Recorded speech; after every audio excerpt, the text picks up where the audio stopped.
Okay, so welcome everybody to today. I have the great pleasure to chair the last session of this first TiGRE webinar series. Today we have the great pleasure to welcome Professor Dominika Latusek. Dominika is professor at the Department of Management at the Konieczny University, and she is the author of numerous national and international publications. And in particular, she is a great expert of trust and distrust between and within organizations.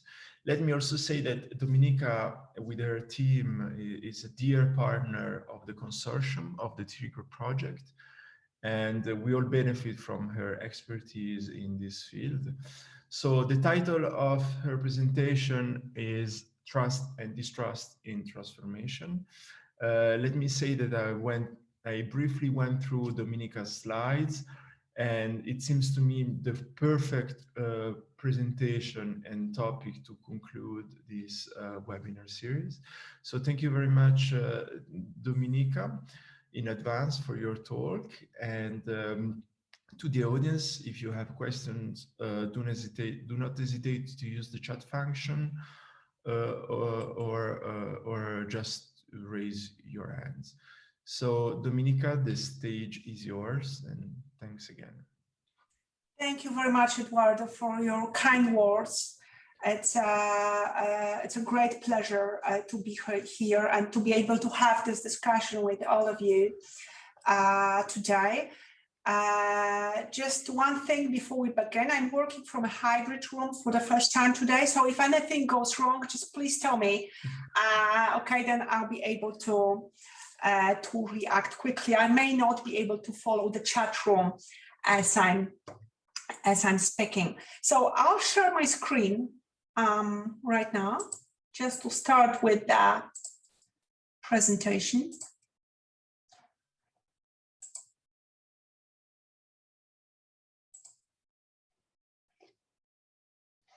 All right. So the topic I'm going to talk about today is broad, and I'd like to tackle it through addressing three main themes that I believe lie at the heart of thinking about trust, distrust, and complex transformations. So to begin with, I'm going to briefly take stock of what we know about the trust process and a life when trust is not there. So it can be life without trust or life in distrust in some cases. And I want to base it on my own research a little bit, but mainly borrowing evidence broadly from social sciences and also from recent philosophical contributions that I believe are a little bit undervalued in current debate on trust.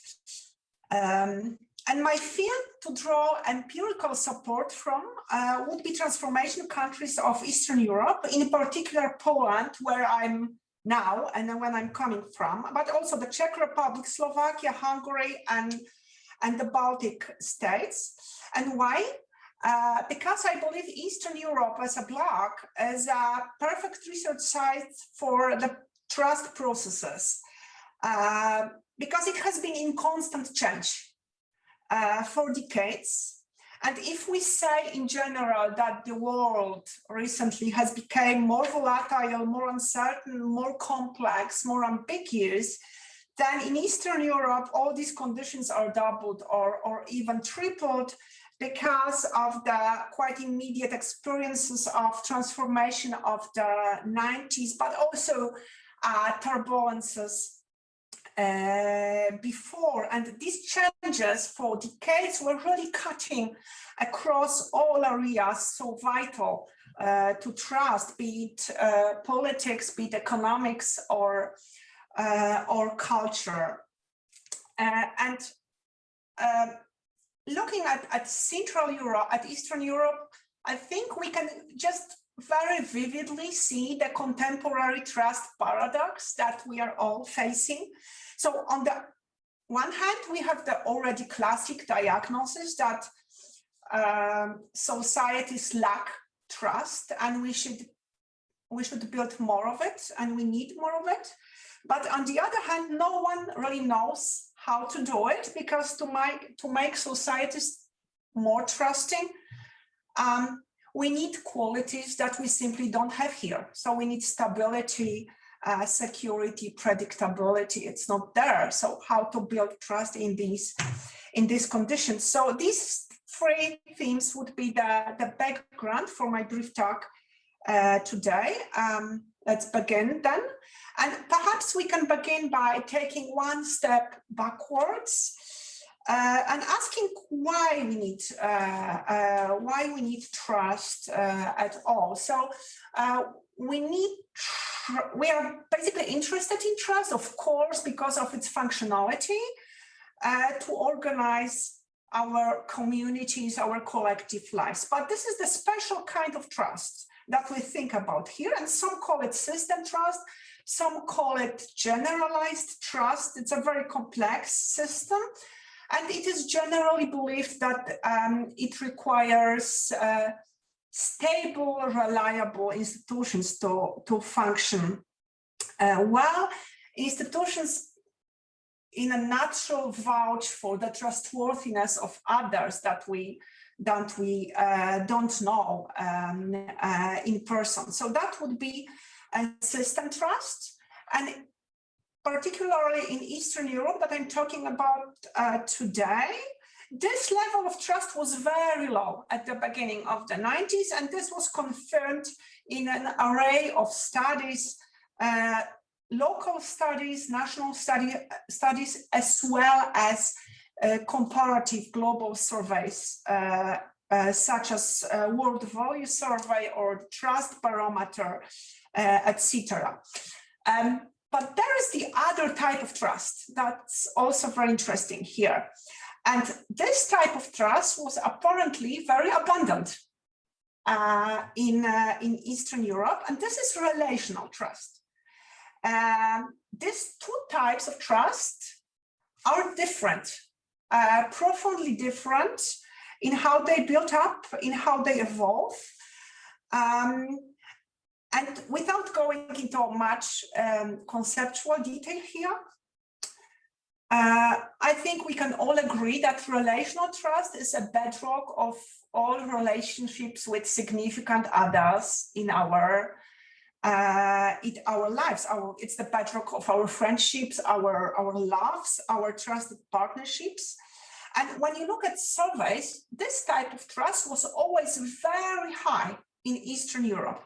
And that really has good explanations, because at the time of uncertainty, at the time of crisis, at the time of threat, close network of personal connection was the most reliable way to survive. So that's one of the basic explanations why this type of trust was basically was high, because it was a key to function in the turbulent environment. So we have system trust, we have relational trust, and there's a very interesting relationship between them that I want to explore today.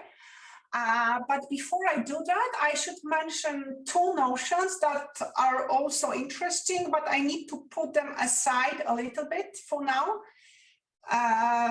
not to exceed the format of that seminar. And this is confidence, and the other notion is distrust.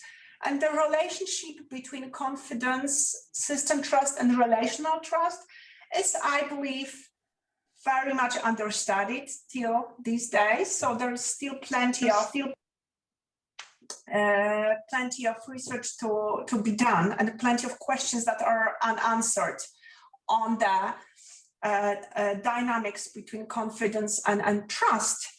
And then there is distrust that only, I would say, recently emerged as a research topic on its own terms.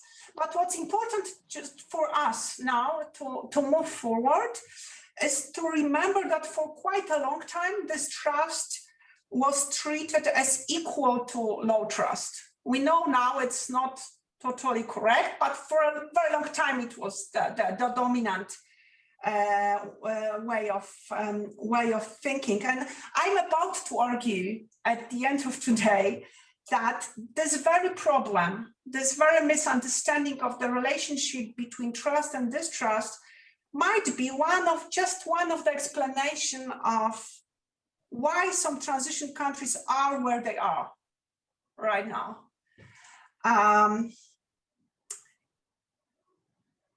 Okay, so just to move forward, it's been widely acceptable at the beginning of the transition that system trust is the resource that we need to build up, that we need to accumulate.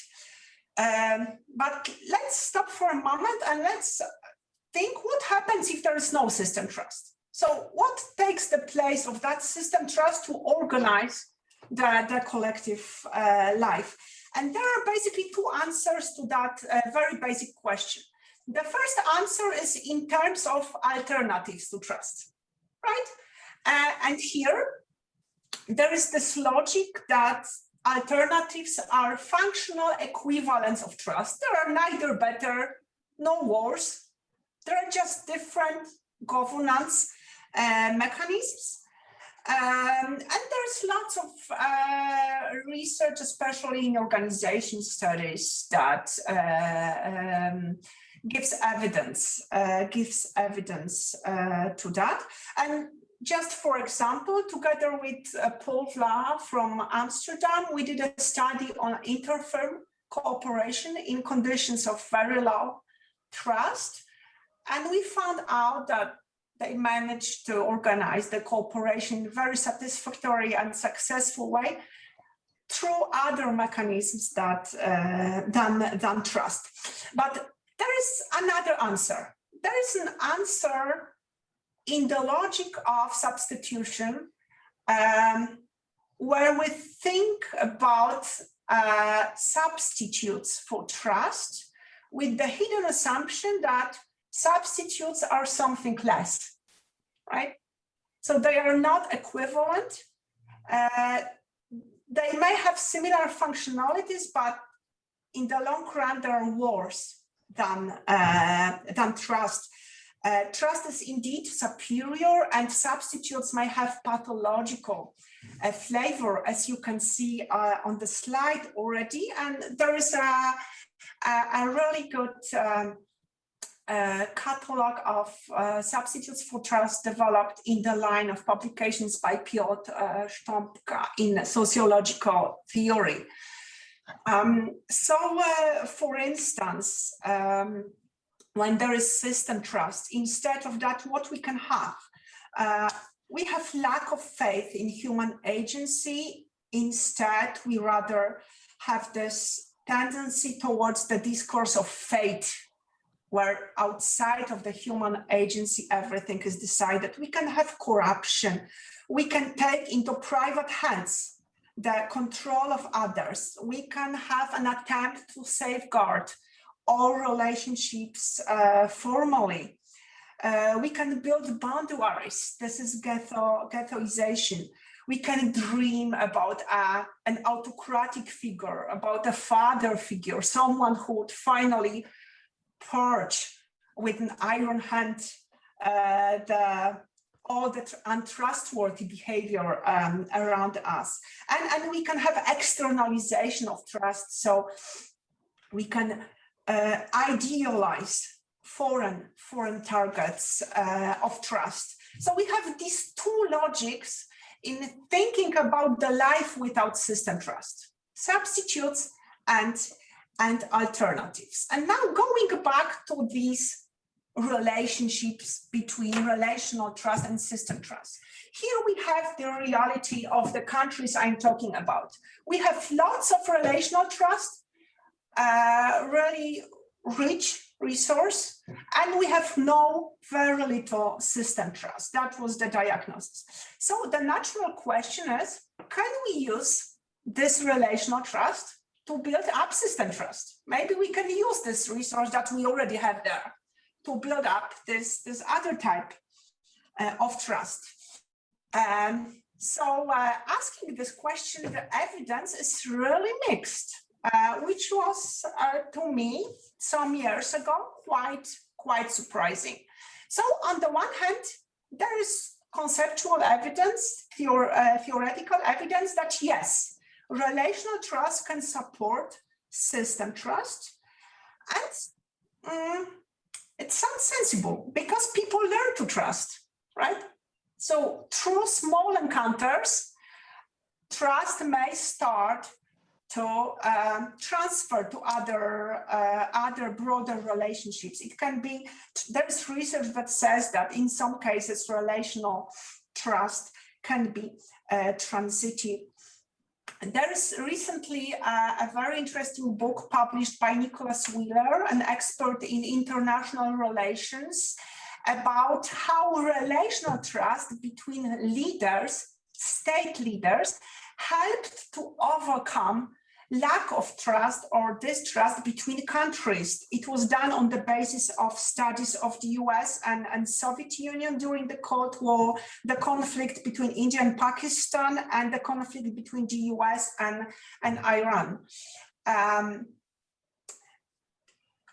So there is evidence that, and there's some more. I just want to signal it right now for the sake of our discussion. But there is evidence that says, well, yes, relational trust can evolve into system trust.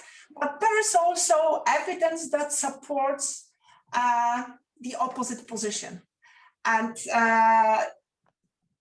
here we have all the research that talks about dark sides of relational trust. There is this famous saying by Woody Power that networks of trust bind us, but at the same they blind us, right? So they enable one thing, but they limit something else.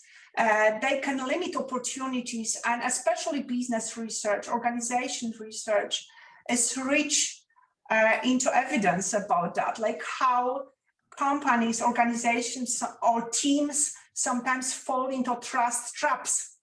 That we are trusting each other, we feel good with each other, so we don't really question what we are doing. We are not looking for alternative opportunities for better options. There is evidence that relational trust in some cases can stifle innovation.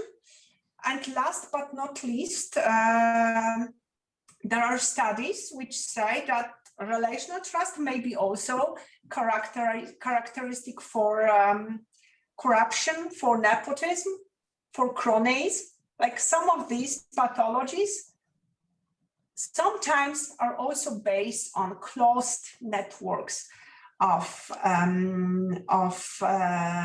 trust.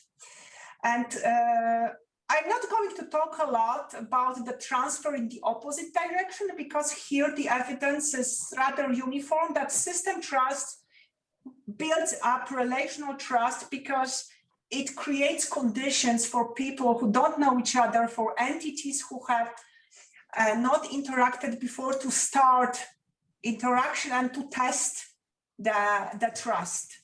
So the development in the opposite direction is much less contested.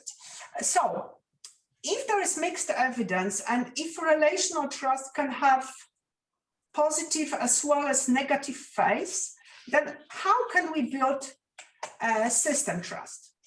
And for a very long time, the dominant answer, as I hope you would agree, was that institutions are the answer, right? And that was all the effort. If you think about that from the perspective, that was most of the effort of the transformation of the 90s, to build up the frame, the network, the framework of transparent, accountable, independent, and stable institutions. And there was a broad consensus that this effort should bring results. It might be tiresome, it might be long term, but it's a good direction. And in 2012, with Karen Cook, we ran a study comparing Poland and Russia. And indeed, we found confirmation of that assumption that slow, gradual building of democratic institutions, free market institutions in Poland was working and was resulting in slow but steady accumulation of social trust. So the indicators of social trust were rising thanks to these efforts. But after some time, as we all know, here come some question marks. And it looks like now, looking at data from last year's, perhaps we were wrong, because the institutions are not as resilient as we thought.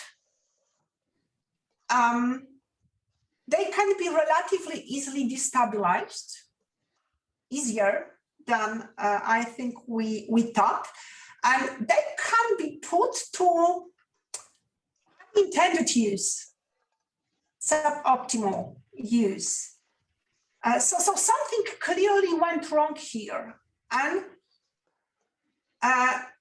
if building institutions of the qualities that I listed here was a remedy for the crisis of trust, then we should be surely seeing some results by now, but instead we have more crisis or the same crisis. So something was not working, and what went wrong? I don't really have an answer to that, but I want to explore this question with you right now and just offer perhaps some avenues to start answering it. And from the perspective of trust studies, there are some interesting hints in philosophical and in sociological literatures recently. And these findings are not really restricted to transition countries. Here just the problem becomes more visible.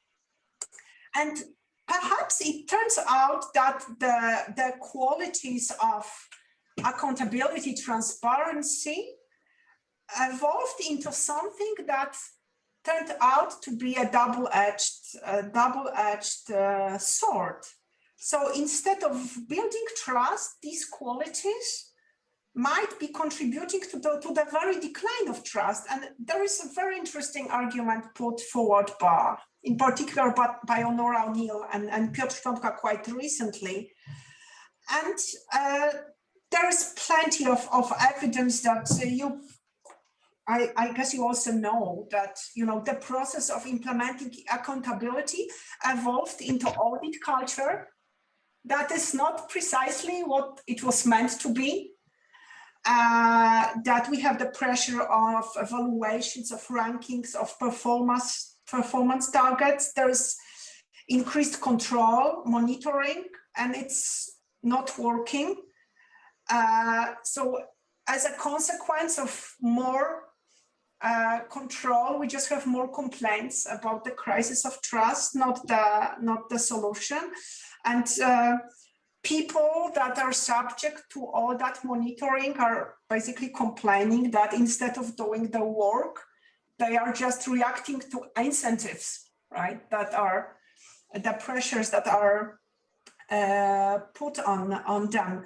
And there is this beautiful saying that plants don't flourish when we pull them up too often to check how the roots are growing. So this just encapsulates this entire problem with audit culture that has been in literature for years. And then transparency is really a similar story. We have unprecedented availability of information, but it's not producing greater trust, rather the contrary. And looking at the studies of trust, the theory of trust, transparency may actually be irrelevant to trust. Because what matters for trust is intent.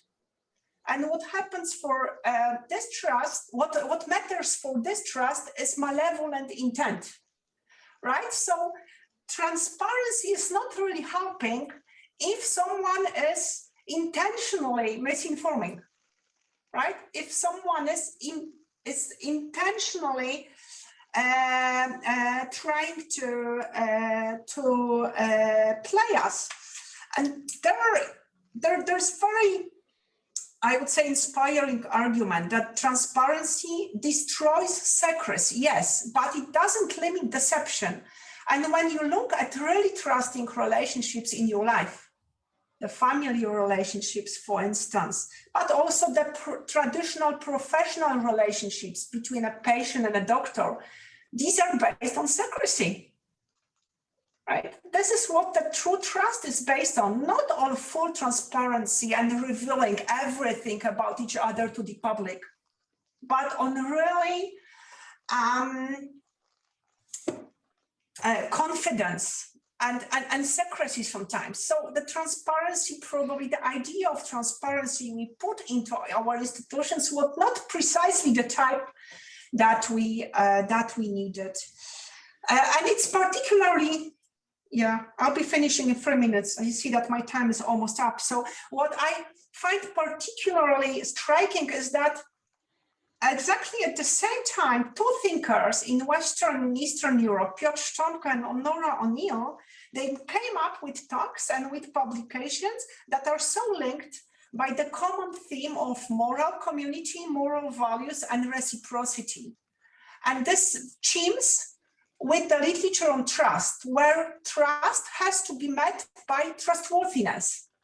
So we cannot have rights unless someone else has duties. We cannot trust unless someone else is trustworthy. So the shift is focusing towards interaction. Alexa, stelle Timer auf 8 Minuten.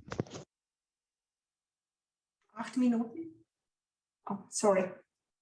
Heard something. So this is maybe all... Dominika, you can wrap up so we can. Yes, just the last slide. Sure. The very last slide.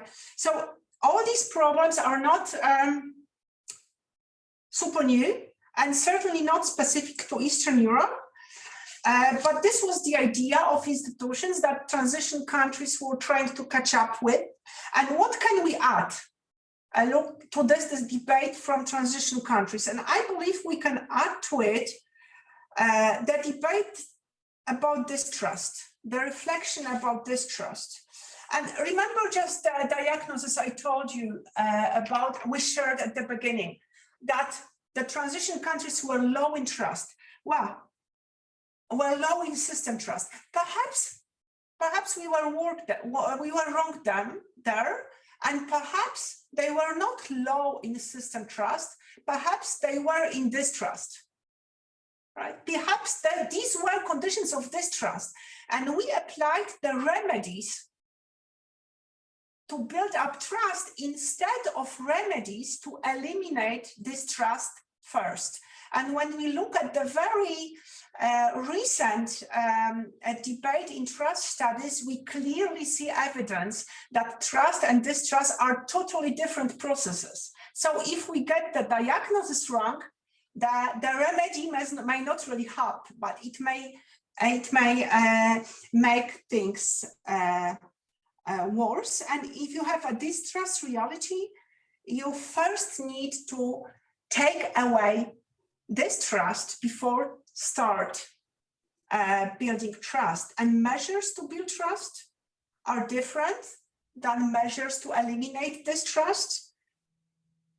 So perhaps this is just what happened. And this is why we got it just a little bit wrong. Thank you very much. I hope I didn't exceed the time that much. It was perfect. Thank you very much, Dominika, for this very interesting presentation. And as I said during my introduction, that was the perfect topic to end this webinar series. So I think there are some questions from the audience.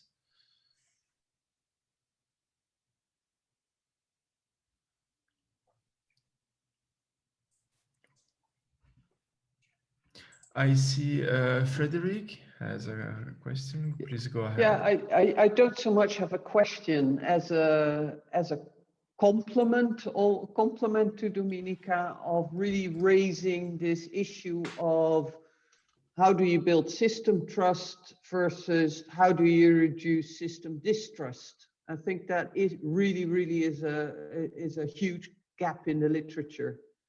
And yes, we know very little about that. So thank you for raising that and elaborating on that. Thank you. Thank you very much. So I see Tony Prosser has a point, then Monica. Right, well, thanks very much. I found that a fascinating paper, and it's helped me a lot in my own thought. My question is about something that I thought you were going to touch on, but I think could be developed a bit more. Can you use institutional design to develop relational as opposed to structural trust, as opposed to system trust, sorry. Can you use institutional design to develop relational trust? Now, I've got an example in mind here, which is from the UK, and it's from what we're all obsessed by, the dismal failure of our test and trace program and the relatively huge success of our vaccination program. There's been a parliamentary report issued today, which is hugely critical of test and trace. It was a disaster.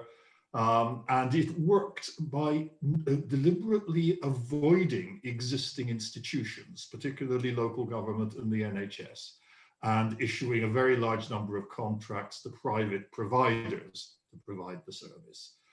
It didn't work, nor did it capture any degree of public trust. By contrast, the vaccination program has used the existing NHS infrastructure and has branded itself very successfully through using that. And in the UK, I think that the NHS commands not system trust, but a form of relational trust. It's seen as part of almost one's self-identity, part of one's identification in a community of others, which seems to me to be relational, not system. And I'm wondering if that might be something to add to your analysis, as an example of where relational trust has been institutionally developed and seems to have worked.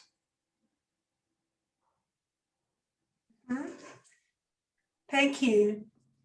Thank you, Tony. Shall I take it now, Edoardo? As you prefer, Yeah, please go ahead. Then, then we have Monica. Please go ahead. Thank you, Tony, for this point. And if I understand correctly, because I'm not entirely familiar with the example you talked about, the vaccination and the NHS, but I think it's very much in line with what the theory of trust is saying, because if what the NHS was doing was carried out at the local level, do I understand correctly that this was the local level intervention? So these were people. It was, if you like, trusted state institution intervention, I think, rather than a plurality of private providers based on contract. So it was actually more at a national than a local level, but that's where the trust exists, I think. So it's, I think it might be also very much country specific, because if you look, but it's a very interesting direction to think about. Because let me use the example that is closer to my heart. So from this reality I'm in, and I think in every country, even in a country with very low trust or distrust, you can have institutions that are highly trusted, right? The islands of trust, so-called islands of trust, and they might be trusted because of history, because of heritage, because of history, maybe because of leadership, right? There might be many reasons or different reasons behind it, but perhaps NHS wasn't such an island of trust in the ocean of generally mistrusted state institutions. And when you look at transition economies in the 90s, a very similar role was played by, there were islands of trust as well, like the Catholic Church at that time, for instance, right? The institution that was trusted, so it was relatively easy to be trusted by everyone, irrespective of the background. So perhaps this is something along these lines, right? That you can, in every society, even in a society in crisis, you can find islands of individual institutions that are trusted. And then maybe it's a good sign. Maybe this is a sign that it can later spill over from there. Does it address your point? Yes, it does. I think that was exactly the point I was making. So thanks very much. Mm-hmm. Thank you, Tony. Thank you for writing this. Thank you. Thank you very much. Monica? Yes, thank you very much, Dominika, for this presentation. I really enjoyed it as someone coming from Croatia, also from Central or Eastern European country, as you want to call it. I did recognize some of the things that you flagged, but there were some things that did capture my attention. And the first one is this relational trust, right? So I think what need to be discussed there is this cultural differences between West and East, or West and Central in Eastern Europe. That of course communities and family is very important in these countries, right? So you're sticking together, and of course trust is important in these smaller groups. But then the question is, but how far does relational trust travel, right? Because like, how far beyond your community? Because I really wonder if you ask people about interpersonal trust, so in general, how much do you trust other people, whether you would get the same results for this general interpersonal trust, or when you ask them how much do you trust your neighbor or your family, or if, I don't know whether you understand. So how far does this relational trust travel? Because like, as somebody coming from Croatia, I don't know whether interpersonal trust in general would be as high as community really, this yeah, like a close interpersonal trust. My second point deals with system trust. When you're talking about system trust, I'm not really sure how do you define the system trust? Because sometimes it felt like you're talking about citizens' trust in systems, but sometimes it felt like talking at trust between systems, or even between organizations, like, or heads of states. So are we talking about citizens' trust in system can also affect relational trust? Or are we talking about between system trust can affect between relations? So I was not really clear there. mm-hmm. And finally, last point, if I may, if we have time, transparency issue. Like, I like this idea that of course transparency does not lead to trust, because revealing everything is maybe not good, but transparency is really important for distrust, especially for like Eastern Europe, because revealing everything actually reveals scandals, like, and corruption. So you know, like this, especially after 2004 Eastern enlargement, there were many of them, because of course Copenhagen criteria required everything being revealed and required transparency, and all of these scandals finally came up, and you could see in the bad state in which economy was. So transparency maybe does not lead to trust, but it actually, revealing everything can lead to distrust. And then maybe like my last point is like, what are the ways forward? Is there a way of testing this model? How do you see this theoretical model like developing in the future? But thanks, I really enjoyed it. Thank you, Monica. Wow, this is quite a catalog. So first, of course, relational trust has its limits, right? And I think that's very clear in the literature, and it has dark sides. That's even worse. And I think this is precisely the reason why in recent contributions we may see going back to the themes of values and moral capital. So not that much about trust or competence, but really about intentions, right? And morality that that binds people. But definitely trust in relationships has very precise limitations, and in many cases of transformation, it has been, let's say, how to put it nicely, a problem that was not overcome because it gave rise to networks that were rather pathological than leading to development. And then just a minor point, you mentioned that when you ask people whom they trust, family members, neighbors, and broader cycles, I just very recently read something that's, I think, helpful in moving forward from there. Perhaps we should look less at what people say and rather at what they do.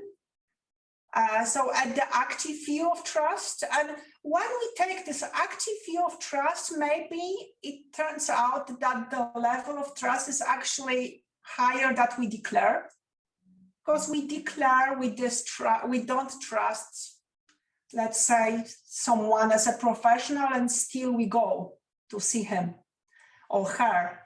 I don't want to go further into that, but there's, I think it's a very promising avenue for us to explore, to look at, let's say, action-oriented indicators of trust, rather than declaration of trust or the lack of trust.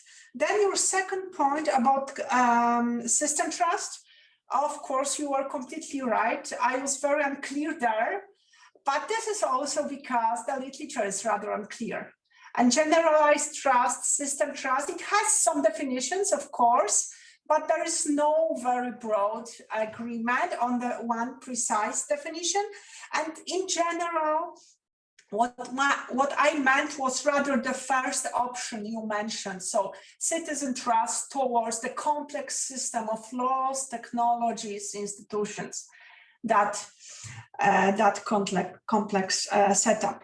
And then the transparency point, again, it's not mine. I took it from Honora O'Neill, so you may want to look into that. But I think I would tentatively agree that it contributes to distrust rather than trust. And there is evidence that says that transparency leads to, let's say, half-truths and self-censorship instead of honesty.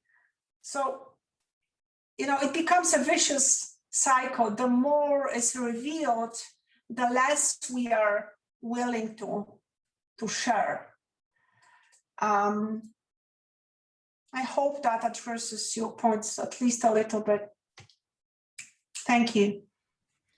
Thank you very much, Dominika, for this very detailed answer. I see that Pavel has a question, so please go ahead. Thank you very much, Edoardo. I'm Paweł. I'm not from Koźmiński University. I'm a PhD student at the Warsaw University. Thank you so much, Professor Latusek, for such quite interesting lecture. I remember your books and articles with Professor Koźmiński, especially about interrelations and trust, of course. You remind me three interesting articles. One of the last article of Professor Czarniawska about distrust, not only in secret service organizations. So it is necessary to have trust and interest and distrust, but in the condition of a secret service organization, this is not indicative of faulty management. And article of Professor Sujka about impact of trust on employee participation in Poland. More than 20 years, it was very old article. And the third, do trust and distrust in co-opetition matter to performance? It was a research about Swedish companies. And final result, yeah, trust and distrust are crucial for co-opetition. And the last, about relation of instability of a leader's position, how it undermines power sharing. Distrust acts as a psychological mechanism that can explain this relationship. So we have aspect of transformation, and I have a question, how it is, because we have first format. This is a company, enterprise, and we have institution. And the last example, it is about political game and political game sharing. So I have a question. In your opinion, is it something in common between such three examples? That's my question about comparing different perspectives, different lens. Thank you. Mm-hmm. Thank you very much, Paweł. And your questions really cut across domains. So I think that all three examples that you just raised, they really testify to the coexistence of trust and distrust, right? So we already know, and it's pretty well established in academic debate that, it's not either or. It's trust and distrust at the same time within the very same relationships. And I think examples from economic reality and from business reality are just perfect research site for this. And also what cuts across your 3 points is something I would term a creative power of distrust.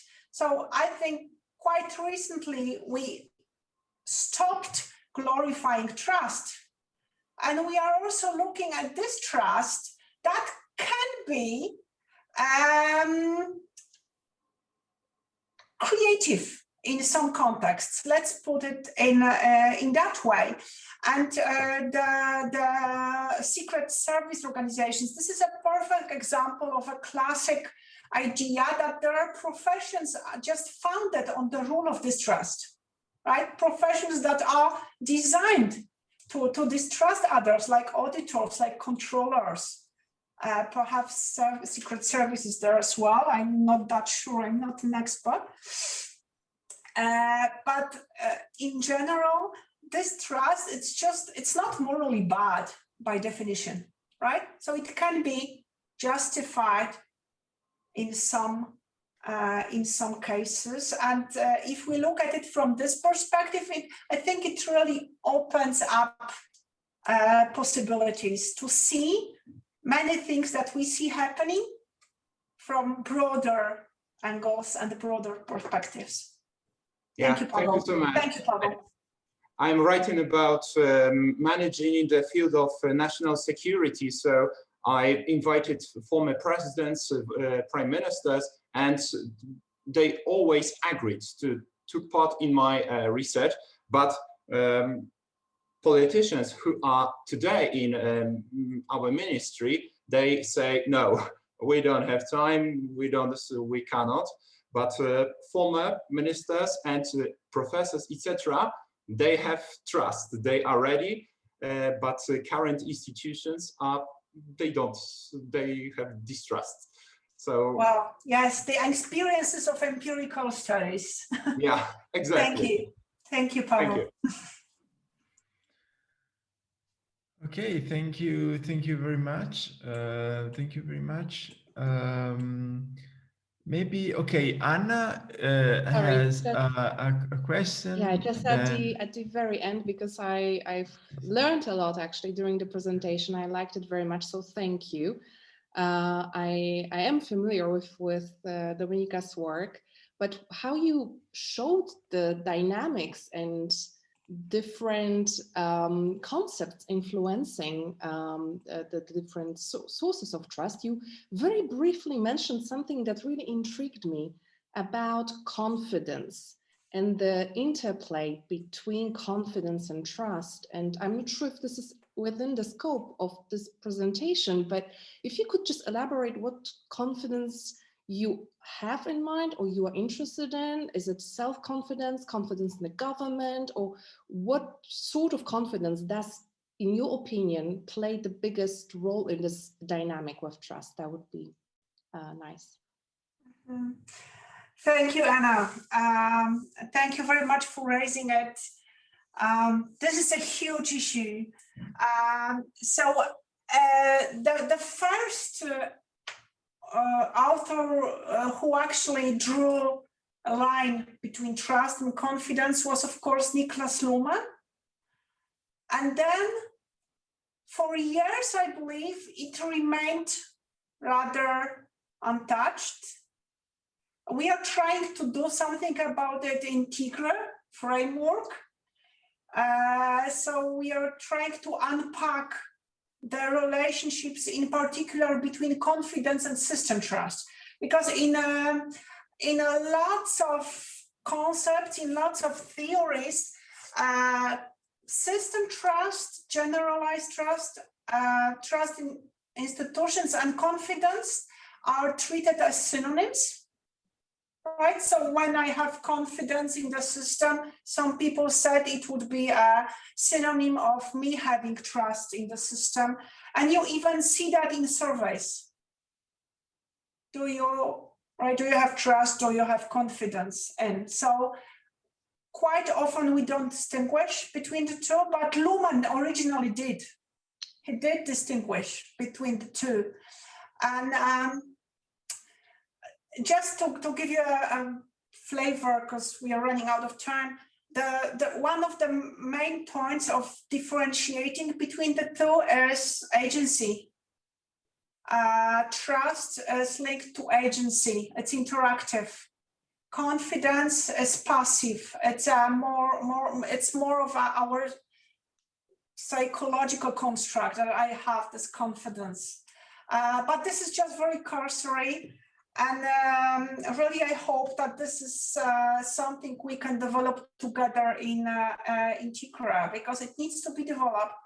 And I think it's actually a pity that for so many years, no one provided more precise definitions, at least I know of. Thank you. Thank you so much. Thank you. Thank you very much. And that was the perfect sentence to end up our seminar series. Thank you very much, Monica, for your very interesting talk. Thank you very much for to the audience for the great debate. So I think we can we can stop here. Just let me say a couple of words. As a member of the coordination team of the TiGRE project, I would like to thank David Levy-Ford, who had the idea to organize this series. And many thanks to the editors of this series, which have helped out with the organization of several sessions. And thank you very much to the audience for attending this seminar series, which was successful, I would say. And not only for the very interesting talks, but also for the great participation of the audience. It's time to say that the TiGRE team now takes a small break from this webinar series, and maybe we'll come back stronger in the future. In the meantime, do not hesitate to give us your feedbacks on this series. You can drop us an email or simply contacting us using the contact us function in our website. So thank you so much. Thank you so much again, Dominika, and take care. Thank you very much. It's been an honor. Bye-bye. Thank you.